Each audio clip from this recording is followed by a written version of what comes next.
श्री गणेशाय नमः. नमस्कार मंडळी, रेखास किचनमध्ये पुन्हा एकदा तुमचे स्वागत.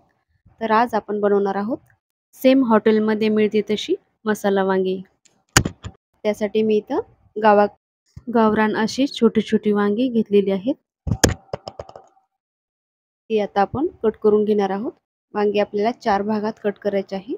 पूर्णपणे वेगळ्या फोडी करायच्या नाही, तर अशा प्रकारे आपल्याला कट करून घ्यायचं आहे. तुम्ही बघू शकता, मध्ये किडा आळी वगैरे असेल तर ते चेक करून आपल्याला कट करून घ्यायचं आहे व्यवस्थित. आणि वांगी पाण्यातच ठेवायची कट केल्यानंतर, कारण काळी पडतात लगेच.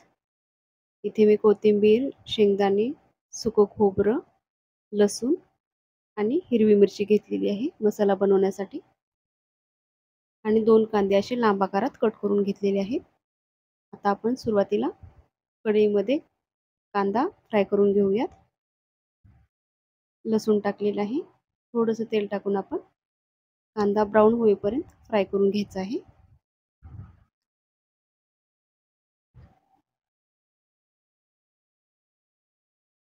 तर कांदा आपला छान असा फ्राय झालेला आहे, तुम्ही बघू शकता अशा प्रकारे. आता मी हे थंड करायला ठेवून देते एका साईडला. आणि आता आपण याच कढईमध्ये खोबरं तळून घेणार आहोत.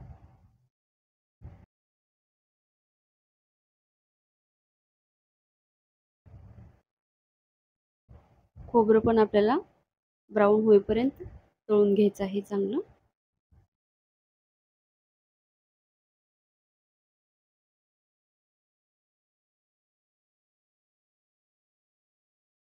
तर अशा प्रकारे खोबरं पण चांगलं ब्राऊन तळून झालेलं आहे. आता आपण हे पण काढून घेऊयात आणि थंड करायला ठेवून देऊयात.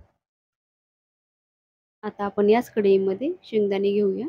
ते पण चांगले असे तेलामध्ये तळून घेऊयात. मी शेंगदाणे पहिलेच भाजून ठेवलेले असतात, त्यामुळे जेव्हा आपण भाजी काही बनवतो त्यावेळेस जास्त वेळ लागत नाही तळण्यासाठी किंवा शेंगदाणे भाजून घेण्यासाठी. बघू शकता तुम्ही, आता मी इथे कांदा, सुकं खोबरं आणि शेंगदाणे. आता आपण थोडीशी कोथिंबीर टाकूयात आणि 5-7 हिरव्या मिरच्या, आपल्याला तिखट आवडत असेल त्याप्रमाणे. हे सगळं आपण मिक्सरला बारीक असं वाटून घेणार आहोत. हे बघा, अशा प्रकारे आपला वांग्याच्या भाजीचा मसाला तयार झालेला आहे. बघू शकता तुम्ही. आता आपण एका कढईमध्ये तेल टाकूयात.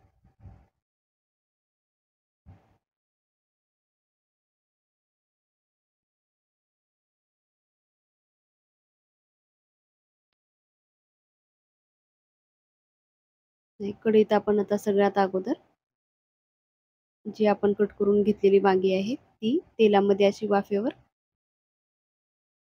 फ्राय करून घेणार आहोत. अशा प्रकारे आलटून पलटून आपण चांगल्या प्रकारे वांगी अशी तेलामध्ये तळून घेतलेली आहेत चांगल्या प्रकारे. बघू शकता तुम्ही. वांग शिजायला जास्त वेळ कधीच लागत नाही. वांग आपल्याला लगेच शिजून होतं.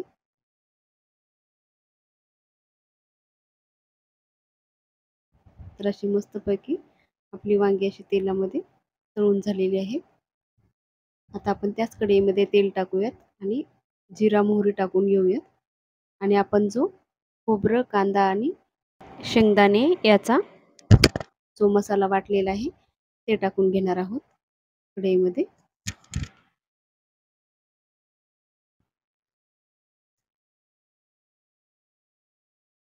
हा मसाला आपल्याला तेलामध्ये चांगला तळून घ्यायचा आहे. तेल सुटेपर्यंत आपल्याला हा मसाला तेलामध्ये शिजवून घ्यायचा आहे. अशा प्रकारे सतत हलवत राहायचं, नाहीतर मसाला असा कढईला चिकटतो. थोडंसं पाणी ॲड केलेलं आहे मी. आपण ग्रेव्ही आपल्या आवडीनुसार कमी जास्त पातळ असं करू शकतो. आता मी हा मसाला मंद आचेवरती चांगला शिजून घेणार आहे. त्या अगोदर मी यामध्ये हळद, थोडंसं लाल तिखट आणि मीठ टाकून घेते. लाल तिखट आपल्या आवडीनुसार स्किप करायचं असेल तर करू शकतो, कारण आपण यामध्ये हिरवी मिरची ऑलरेडी टाकलेली आहे. त्यामुळे मी थोडंसं लाल तिखट टाकलेलं आहे. आता परत मी हे मिक्स करून मसाला असा छान तेलामध्ये शिजवून घेणार आहे तेल सुटेपर्यंत. हे बघा 2-4 मिनिटांनी तुम्ही बघू शकता मसाल्याला छान तेल सुटलेलं आहे. तर मसाला आपला चांगला शिजून झालेला आहे. आता आपण यामध्ये जी तेलामध्ये तळून घेतलेली वांगी आहेत ती टाकणार आहोत. वांगी ही आपली ऑलरेडी शिजली गेलेली आहेत तेलामध्ये, त्यामुळे आपली भाजी जवळ-जवळ झालेली आहे. आता आपल्याला फक्त 2 मिनिटं या भाजीमध्ये मसाला मिक्स होईल इथपर्यंत आपल्याला शिजवून घ्यायचं आहे. बघू शकता तुम्ही.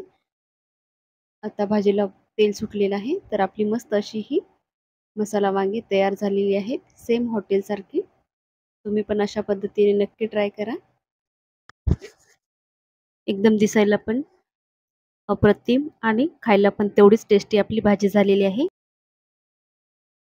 वरून आपण यावर कोथिंबीर टाकू शकतो थोडीशी. मी टाकलेली आहे. पण ती व्हिडिओ क्लिप माझ्याकडनं डिलीट झाली. त्यामुळे मी तुम्हाला तो व्हिडिओ दाखवू नाही शकत यामध्ये. तुम्हाला माझे व्हिडिओ आवडत असतील तर नक्की व्हिडिओला लाईक करा, शेअर करा आणि चॅनेलला सबस्क्राईब नक्की करा.